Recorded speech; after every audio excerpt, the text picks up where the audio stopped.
Welcome to Diamond Kings, our weekly discussion of baseball news via the SportsKings.com media network.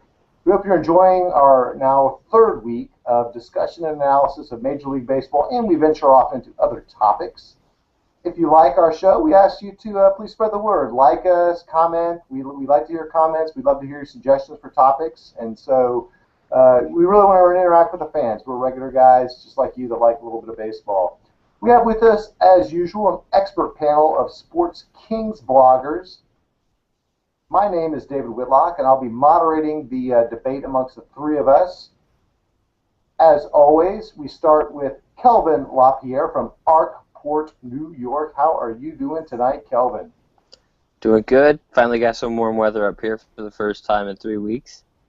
Nice. Things thawing out in the Northeast. Good to hear. And now we'll go to the Southeast. And Michael Prosser, what's going on there in South Carolina? I am currently listening to rain fall upon my apartment complex window. So that's kind of a dreary feeling. But a quick shout out to you, Mr. Whitlock. Happy birthday, Mr. Whitlock, turning 29 for the 11th time. Hopefully you turn 29 more times after that. So, you know, happy birthday to you, bud. And here's to 40 more. That's right. Hope for at least 40 more, maybe at least 10 more, and maybe an Astros championship in my lifetime. That'd be nice. So, without further ado, let's jump right into the topics. And the big story this week has to be the Jose Fernandez injury. The Marlins ace, the reigning Rookie of the Year, in some ways the future of pitching. Him and Strasburg, we imagine, squaring off for years to come. Unfortunately, elbow problems, UCL, and it came out today that unfortunately is Tommy John surgery. And I think I speak for the whole baseball world when I say how that's just horrible for the game, such a young talent like that. So we'll start in the Southeast with Michael. What are your thoughts on Jose Fernandez injury? And there's not much value in trying to figure out what happened and why, but how's this going to impact the Marlins? How's this impact baseball? What do you think baseball fans are thinking right now?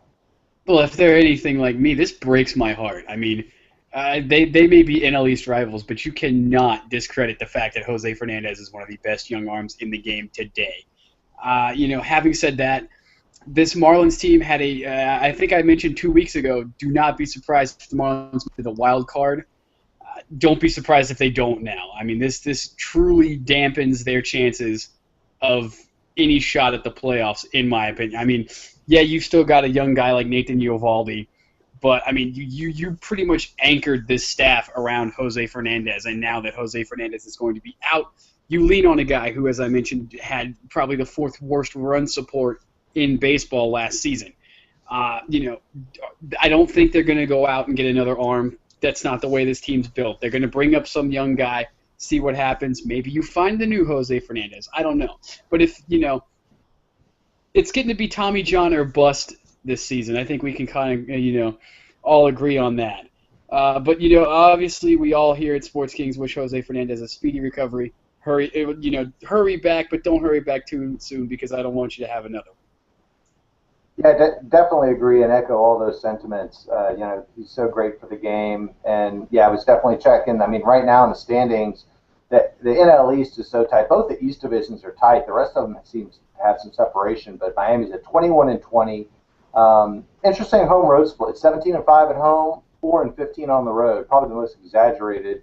But to lose an arm like that, and when you've got talent in Atlanta and Washington, that appear that by all counts will be getting better as the season goes on.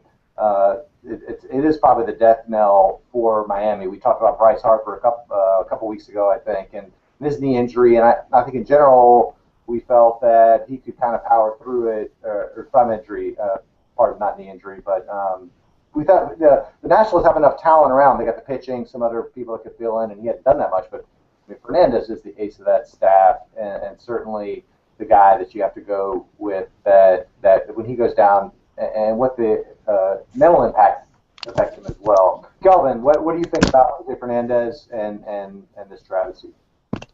Well, like I said, I believe it was last week we talked about the standings and how tight everything was and if Miami could hang in there. And I said there's no way, and this just put the nail in the neck again, that there's no way they're making a postseason run at all.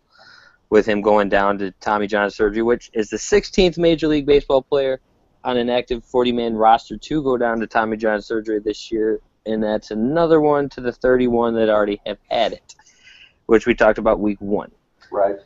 And another thing, it sucks for the Marlins because it's taking fans out of the seats every 5th day that he's on the mound down in Miami, so it's taking money out of their revenue stream. And yeah, you got Giancarlo Stanton out there who's belting home runs at 481 feet per home run, it seems, these days. But to take a guy out of the pitching rotation every 5th day that could pretty much do what Strasburg did when he first started up in Washington. He was selling that place out just because he was pitching. And now Miami's going to suffer the same consequence, and he's going to be gone. With him being out, their attendance is going to plummet even more than it already has. Yeah, and they're a team that struggled to have regular attendance. I mean, they built this new stadium, and nobody locally seemed to care.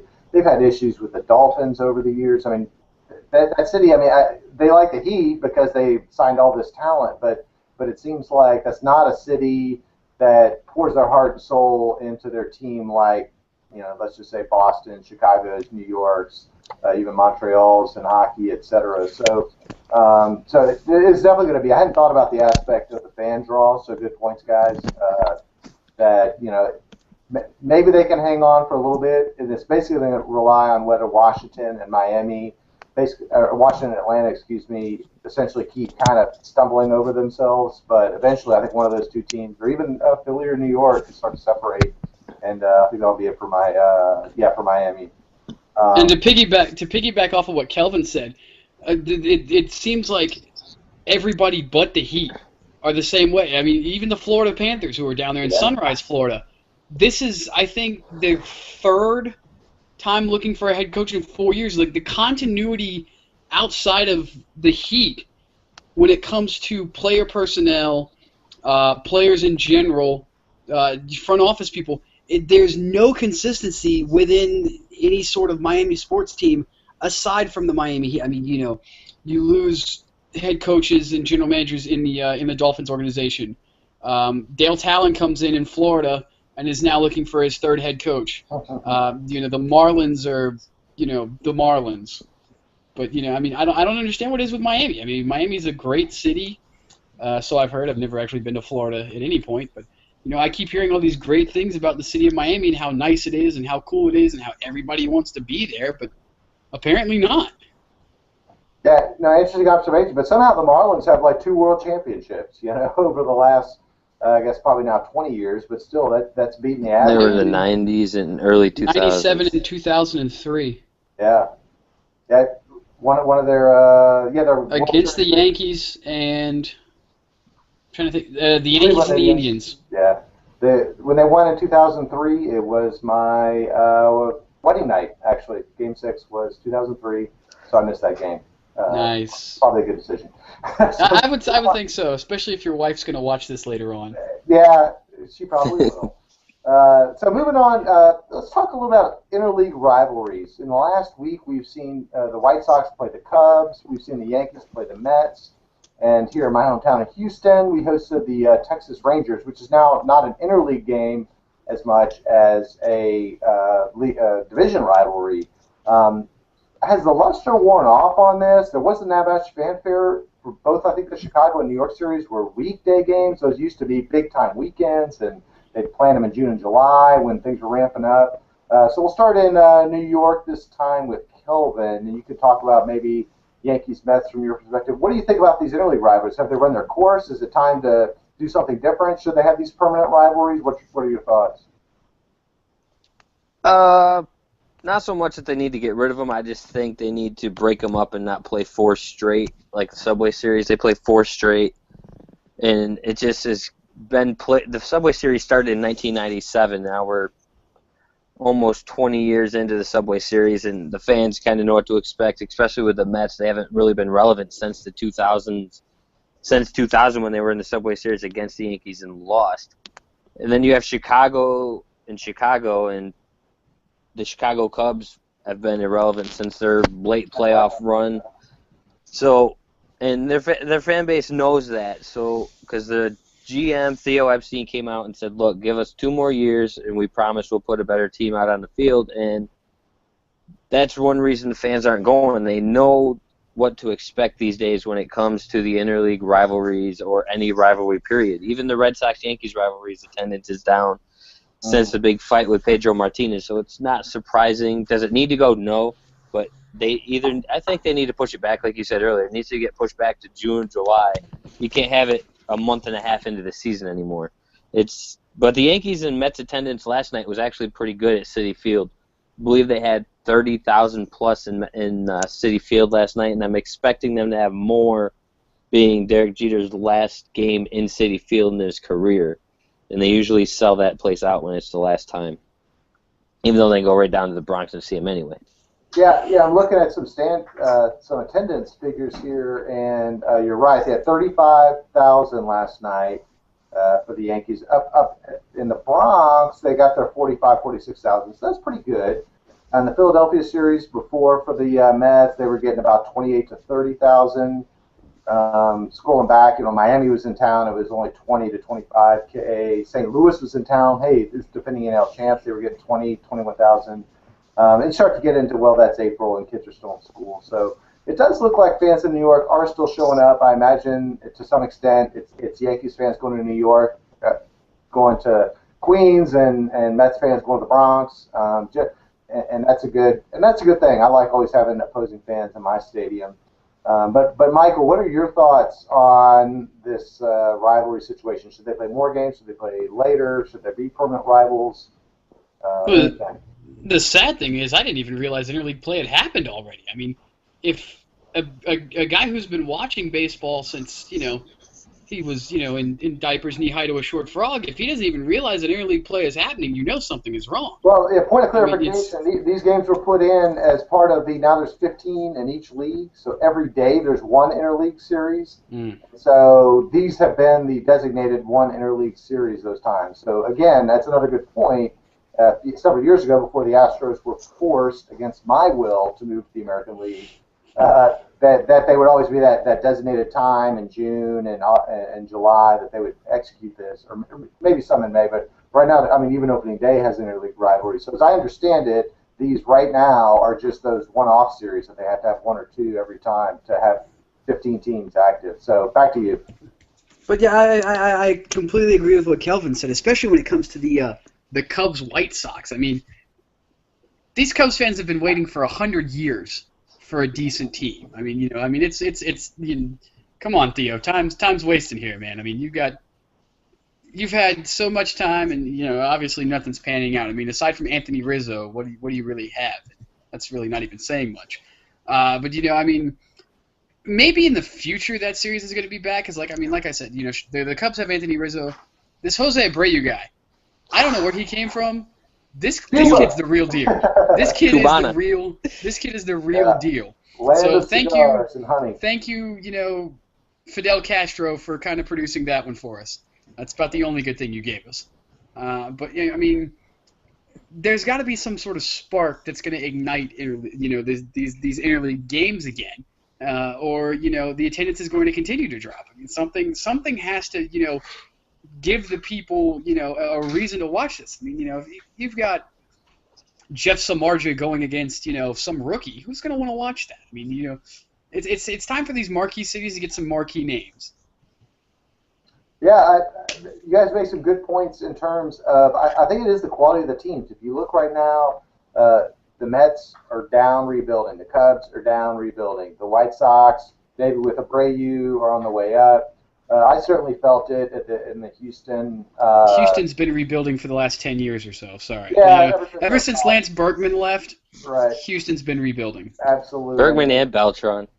And Roy Oswalt. We keep forgetting Roy Oswalt was a Houston Astro forever. Yeah. Yeah, no, he was our first trade as far as the rebuilding goes. Berkman came a little bit later, but Craig Biggio. I mean, like that. What was it like that? 02 Astros team that went to the NL East or whatever it was, the NL East, the NL Championship or something. Yeah, 04 was the NL Championship. 05 was the World Series. Yeah, it seemed like after that, when Biggio left and all that, Houston's been rebuilding. How long is it till Texas starts rebuilding? You know, I mean, it's That was my next point. We'll get into that though. We'll get into that in a few minutes. That's right. Yeah, the next segment. But Texas, you know, they had this 2 back-to-back World Series, and it was interesting from a Houston standpoint. I mean, they would invade our field. That was back in the Interleague days. I mean, they were pom-pom raising, foot stomping. We're the Texas Rangers, and you know, we love our Rangers. First of all, I don't know why there's so many Dallas people in Houston. I guess Houston's that much better. But and Houston was on the downslide, so it was kind of like, yeah, we still got Biggio running around, but he's like 40, and we just traded Berkman, etc. This week, that just wasn't there. There weren't that many Rangers fans. Monday was the lowest attendance for the Astros all season, and that was the first home game against the Rangers. You just didn't see that many boot-stomping Rangers fans running around, and I think it is because that they're starting to look around, and they're an aging team, and they've got some other injury issues we'll get into in a minute. But so maybe it is the teams. I'm not ready to sell out that the interleague philosophy is bad. That if you look at those 3 that I called out, that you know potentially it is because there's some team issues. So I'll certainly buy that. Yeah, and I mean, you know, when you look at the Yankees aren't certainly getting any younger. You know, I mean, they're still aged veterans. We've discussed the Mets. We know the Mets. You know, the Mets are the Mets. So I mean, if an interleague rivalry, you know, against 2 talented teams, you know, I mean, if that would be something like, you know, there was a lot of fanfare for that Washington Los Angeles series when the Angels came across, you know, because you had Strasburg against Trout, or you know, Harper against Trout, and you know, I mean, if it was like a matchup like that. Then, you know, people want to start looking to even Baltimore, with Baltimore being, you know, so close to D.C., you know, I mean, that's obviously, you know, would get a lot.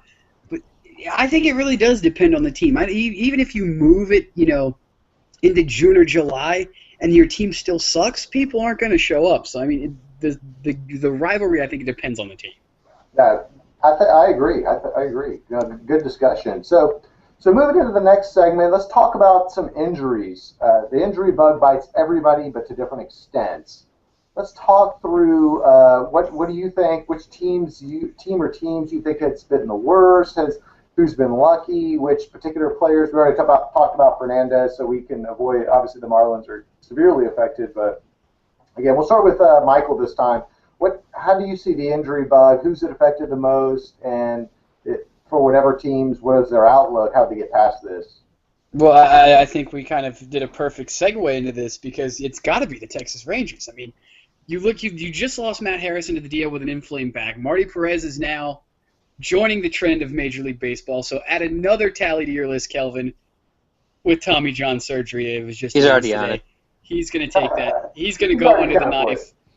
You know, I mean, as we just mentioned, this is a Texas Rangers team that 2-3 years ago were like 1 out away from winning a World Series. You know, I mean, it's not Ron Washington's fault. There's no where's the depth?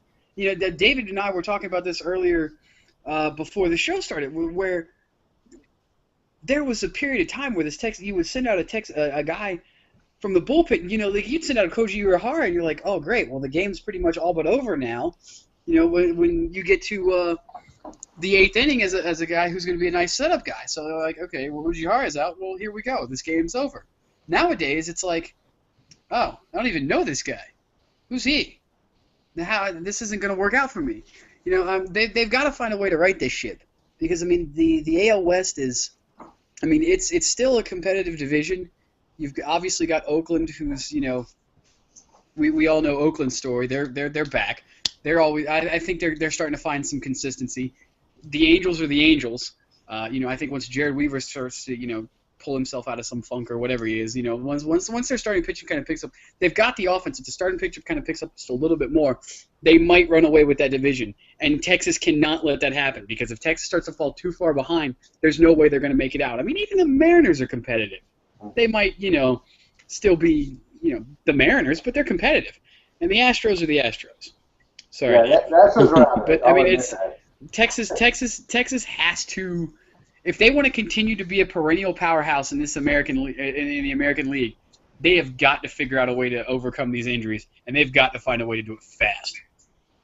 Yeah, certainly agree. To think about some of the guys that have been injured today, You're talking about Matt Harrison, Derek Holland, Kevin Kuzmanov, Martin Perez, Jurickson Profar, Tanner Shepard, opening day starter, Giovanni Soto, that's their starting catcher. So you're talking, I'm looking at a list of about 14 guys that are on the DL, most of them 60-day DL because you can only have so many 15-day DL guys legally. And it's like, how do they get past this? And Brett Fielder's not hitting yet. And go ahead. And since you shipped off Ian Kinsler to the Detroit Tigers, you really don't have anybody to play second base. So, I mean, Kinsler's not obviously going to get his I hope they go 0-162 speech. But, they definitely could start going on a slide here. Maybe Kinsler wasn't wrong.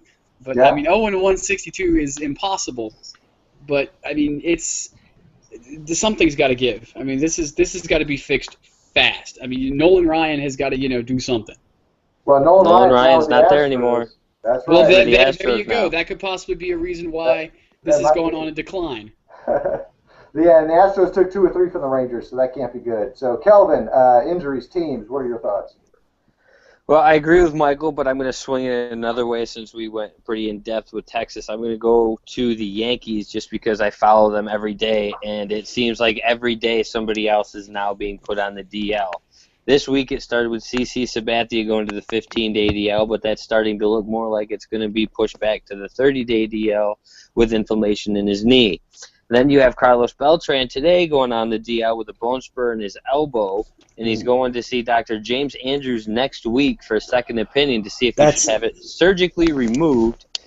And that's good. That's 6 to 8 weeks if he comes for a timetable, and then it's another 4 weeks before he can throw. So you're looking 6 to 12, and that 6 is if he comes off and only DHs, doesn't play the field because it's in his throwing elbow. You have Michael Pineda, yes, the cheater, who got caught with pine tar, is now on the 15-day DL with a inflammation in his back and in his lat muscle. And all the MRIs indicate that it's not going down, and he could be out for 6 to 8 weeks as well. So there's another 2 months of the season gone for him on top of the 10 games he missed with suspension. Then we lose Ivan Nova to Tommy John surgery, season-ending Tommy John surgery again. And, yeah, that's pretty much it. The Yankees have been bit, and yet they're miraculously still only a half game out in the AL East. And that's just because every team in the AL East is just playing each other every other week. They're playing 6 games against each other, so that's why they're staying so close. Yeah, so 2 follow-up questions. Do you think that the Yankees can overcome this, that come August, September, that they'll still be in the race? And how much do you think that their overall age has something to do with all this? I think most of this has to do with age because Beltran, I believe, is 36 years old. Jeter's 39, going on 40 in June. You have Brian Roberts, who's injury-prone, he's concussion-prone. He's bound to go down. He went down earlier in the year with a back injury. That guy's never been healthy. Yeah. He missed 2 weeks. Mark Teixeira's missed 15 days. He missed 15 days with a hamstring injury, which starts to look like he's finally returning it around with 3 home runs in his last 5 games. Starting pitching, CC Sabathia, this is his first major thing that's happened to him in his whole career. But I think it's the fact that CC Sabathia the last 2 years has dropped like 65 pounds, and he's working out vigorously at home to lose and keep the weight off. That his body's just finally caught up to him and saying, look, you need to slow down, and we need to do something to get this right. And most of it is age. They're the second oldest team in the American League at 37.5 years of age, I believe, is their age. Wow! No, come outrageous. on, that can't be right. Oh, they're up there. They got Soriano. Their youngest players are Brett Gardner, Jacoby Ellsbury, Tanaka, and Yohannes Solarte. All right, I'm going to look that up. I think the real contingency right here for the Yankees, though, is getting Brian McCann to, at least hit something. Yeah. Time out. I've been begging for this all year from every player who gets shifted, and I want to give a shout-out to the Cubs, Rizzo, or however you say Anthony his last Rizzo. name. Yeah. He bunted twice today against the shift and got 2 singles. Nice. And then in his third at bat that game, the shift was dramatically changed, so the third baseman was playing only about 5 feet farther over than where he normally would be playing third base, and the shortstop was over on the other side of second base, but he got out that time. But still, if everybody did that in the first few innings when they were up, and it would prove to them that, let's go, we'll just bunt the ball, we'll take the hits like the Yankees do. They shift so much against the Yankees. If they did that, they'd have the bases loaded almost every inning. Yeah. All right, that's official. We're talking that subject next week. We're going to talk about whether we think the shift is good or bad, because the Astros, I think, lead the league in the shift. I don't know, Bo Porter, he's a new manager, but it's like, the backup Astros and the backup catcher, and it's like all of a sudden we got 5 guys in right field. I'm like, dude, this guy's a slap hitter, but they seem to have a strategy. Next subject, let's talk a little bit. What do you think about instant replay so far? We're at the one quarter, not quite 1/4 poll yet. Instant replay has been implemented, worked in some cases, hasn't worked in others. Overturned really bad calls, didn't overturn calls that should have been overturned. So we'll start with Michael. Your thoughts on replay? Is it working? Is it not? How did you need to tweak it? Anything you got? Well, I mean, obviously, it's going to be, there's obviously going to be some flaws, as is with everything with human error. But, I mean, for the most part, I think it's been going all right. And we've only had one person really bitch about it, and that was David Ortiz. But, we could go on and on about that guy and how, the only thing I'm going to say about that is you couldn't let Yu Darvish have that moment, David. Really?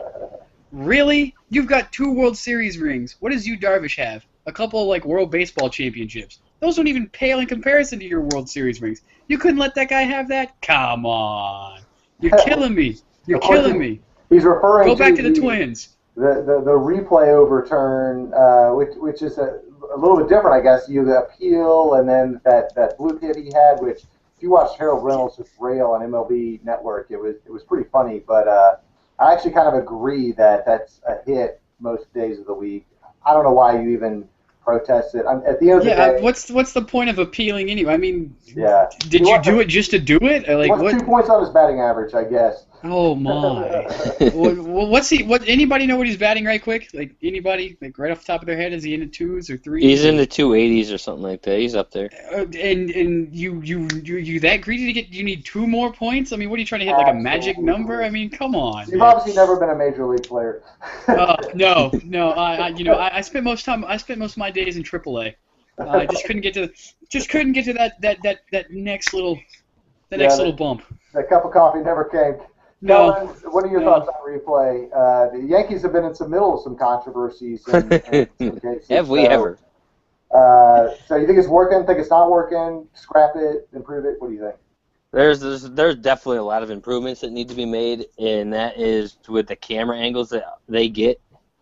Every ballpark needs to have Major League Baseball. They go to every ballpark. Why can they not put cameras wherever they want? Be like, look, this is where we need cameras for your instant replay system. They need to be right here. We need them here, here, here, here. And they have to be there, and then they have complete control of them in New York at their headquarters, like the NHL. The NHL has great camera angles inside the net. Mm-hmm. They have it above the net. They have all the angles. They have 4 or 5 cameras from center all the way down the sideline. One in the goalpost. Why not? Yeah. Why can we not get this in baseball? Put a freaking camera on the foul pole so you can see if it goes fair or foul for a home run. We have the That's technology. a genius Why idea. are we not doing this? Why are we not doing this? Bud Selig, they do it in the NFL. Bud Selig, you need to watch this show. This man has ideas that will totally help. Do this. Hey, committee that's trying to find the new MLB commissioner. He's sitting in our port, New York, right now. It's Calvin LaPierre. That's what I was saying. Those are great ideas. And then we have, because they use it in the NFL, they use that motion camera to watch to see where the football goes in the NFL on the bottom goalpost. It follows the football once it gets over it. Why do we not have that in baseball? I don't know. Ask Bill Belichick. And then another thing is, another person who's bitching about this is another Red Sox, and that's the manager, and that was in New York. And that was in New York, and this was in New York because this was blatant. Solarte jumps off the bag in the Boston. I can't remember. It was somebody playing second base. It wasn't Pedroia that day. It was somebody else because Pedroia was out with a thumb injury at the time.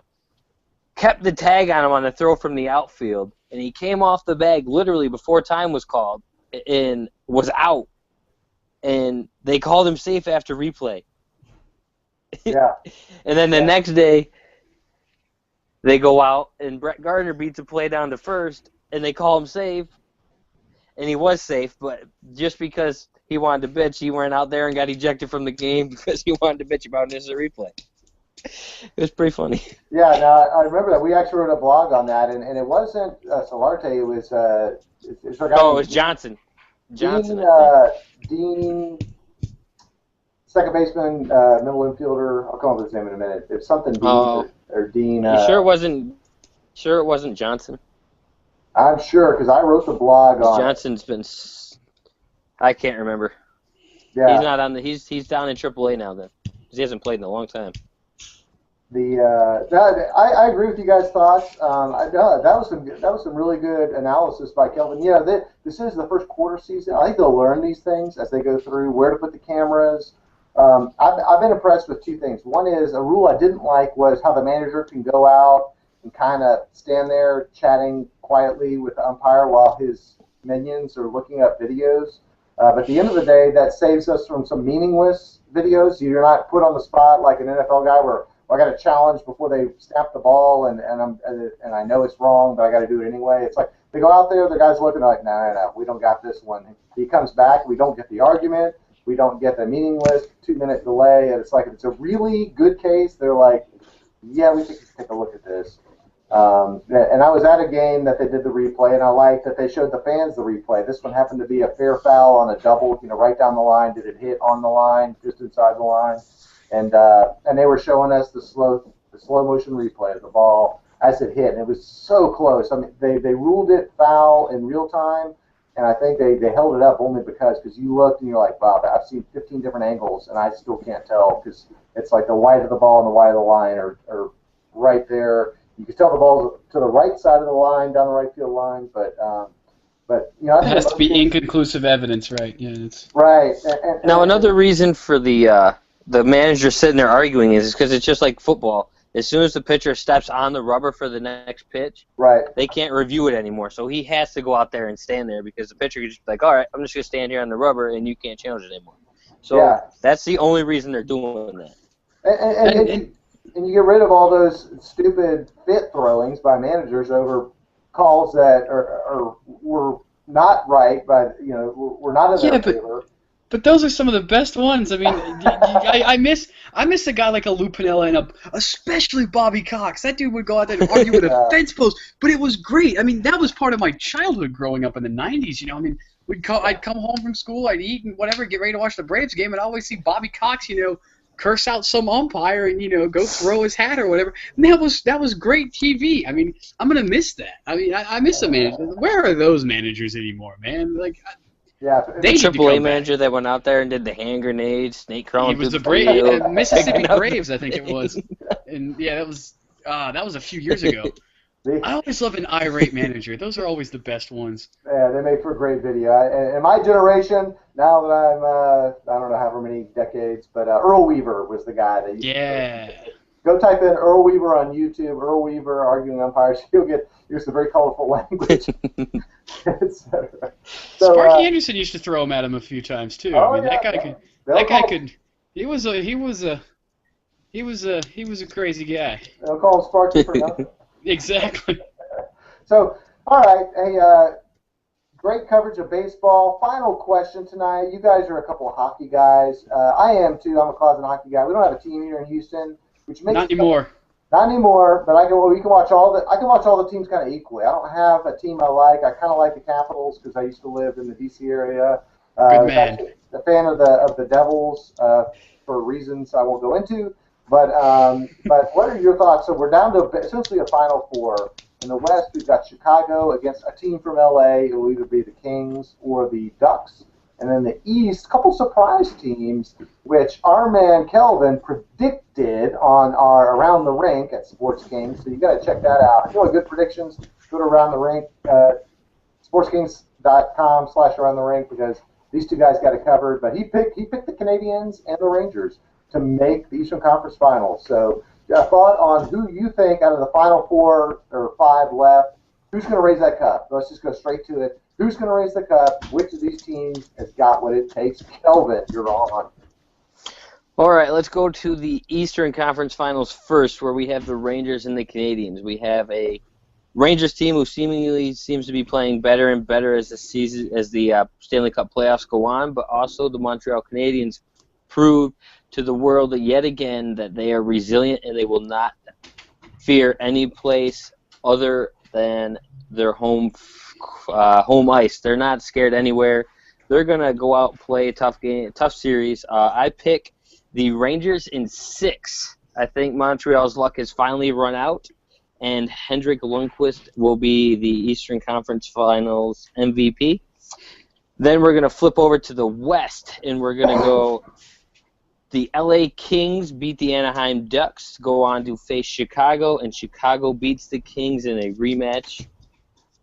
And then we go to the finals, and I have the Chicago Blackhawks winning that series in 6 as well. There you have it. And you might as well run to Las Vegas right now and put money on that, because this guy has been nothing but gold in picking the NHL playoffs. What do you think, Michael? Who do you got? Do you agree with Calvin? You got different teams? I agree with him to an extent. I dig the fact that he picks LA in 7. As much as I gotta admit, when we did the ATR show a couple weeks ago, I had Anaheim in 7. I don't want that to happen, but I had this inkling that it might. Either way, that's been a heck of a series. I actually am going to give the edge in the East to Montreal this time, because Carey Price has been lights out. The guy's been standing on his head. PK Subban has, I guess, ignited this Montreal team, and I really want to see a rematch of the '93 Stanley Cup Finals with Montreal and LA. It was one of the last Stanley Cup Finals that Wayne Gretzky played in, and subsequently was the last time a Canadian team hoisted Lord Stanley. Do I think Montreal's going to hoist Lord Stanley? No, I don't. I honestly don't even think LA is going to do it. I think that, as resilient as this Kings team is, having battled back from a historic 3-0 deficit, being like the 4th or 5th team in NHL history to do it, and the second one in the past 3 or 4 years, when you get to this Chicago Blackhawks team, they're just too deep right now. I mean, Patrick Kane is playing like he's he's like a Reggie Jackson of the NHL right now. The guy is money when it comes to the playoffs. He's nothing short of spectacular in the playoffs. Plus, as defending Stanley Cup champion, they get the bounces. Just ask the Minnesota Wild. Chicago. I can't not give the cup to Chicago. I mean, it'll be the first time since the '97 and 1998 Detroit Red Wings that a team will win back-to-back Stanley Cups, which it's so hard to do. But this Blackhawks team is just too talented to not do it. Yeah, I agree with definitely parts of both of you guys. I think Chicago. I think it'll be Anaheim and Chicago, but Chicago's got that moxie. They seem to be clicking. I just wish Patrick Kane could play hockey in the freaking Olympics like he does in the playoffs. Yeah. He's so disappointing, at least to me, in the Olympics. But they've got such good chemistry there with him and Taves and Crawford in goal. And that's not even the sheer depth of this is. You've got a guy like Chris Versteeg, who's a first-line guy, a borderline first-line guy anywhere else. He's playing like second and third line minutes right now. I mean, they're just so deep. And this is a franchise who, like 10 to 15 years ago, was arguably the worst franchise, in the NHL. I mean, they were just awful. I mean, when you lose a guy like a Jeremy Roenick and a Tony Amani, Ed Belfour, Eric Daze, those guys that we watched in the '90s, it just crumbled. You gave way to a guy like Steve Passmore in goal, who was awful. I can't even think of a roster player who scored more than 25, 30 goals. Maybe Steve Thomas when he played there. But, I mean, they were so bad. And then, obviously, the quick turnaround, it's really cool. But if Anaheim does win it, how is Chicago going to be able to find a way to stop the budding John Gibson? I mean, that guy has just been outstanding. I got to see him a few times when he played in Norfolk in the AHL. The kid's amazing, and he is basically all but shipped Jonas Hiller out of Anaheim. And as a final point, David, I know you're going to appreciate this. Rest in peace to your Houston Aeros. I mean, they gave it a heck of a run from the IHL on in. So, Definitely. No, the problem with the Arrows was it was minor league hockey at major league prices. It was basically Houston Rockets, not ticket prices, but concessions, parking, etc. And you're like, okay, it should be like I should get $3 or $4 beer and $4 seats in the mezzanine. To finish my thought on the Eastern Conference, I'm really torn on this Canadiens Rangers series. I think I'm going to go with the Canadiens. I think they've got a little bit more magic going. I mean, the Rangers have had a good run, but there was something about when that was the Bell Center sold out for the Canadiens, and they were the road team. They just showed up to watch them play. It's a passionate city, and so I think it'll be them in Chicago. But I do think Chicago hoists the cup. I think they've got too much talent. The defending champs, you're the champs until you're dethroned, and they've got all the makings of repeating. So, hey, I want to give a shout out to you guys. Thanks, Kelvin, for being with us tonight, and also to Michael. Good discussions across the board. Hockey, baseball, injuries, everything. We had it covered, and we thank you for joining us. Tune into our blog. As we mentioned, our hockey blog is sports-kings.com, Around the Rink. Our baseball blog, which I haven't even mentioned yet, this is a baseball show, is Reading Between the Seams, sports-kings.com/Reading Between the Seams. If you're seeing this on YouTube, there'll be a link below. Click on it. If you're seeing this on our blog page, then you've already found us. But we've got all the best breaking baseball news, all the funny videos, all the memes, everything you like to see. So thanks for tuning in. We'll see you next week on Diamond Kings. Good night.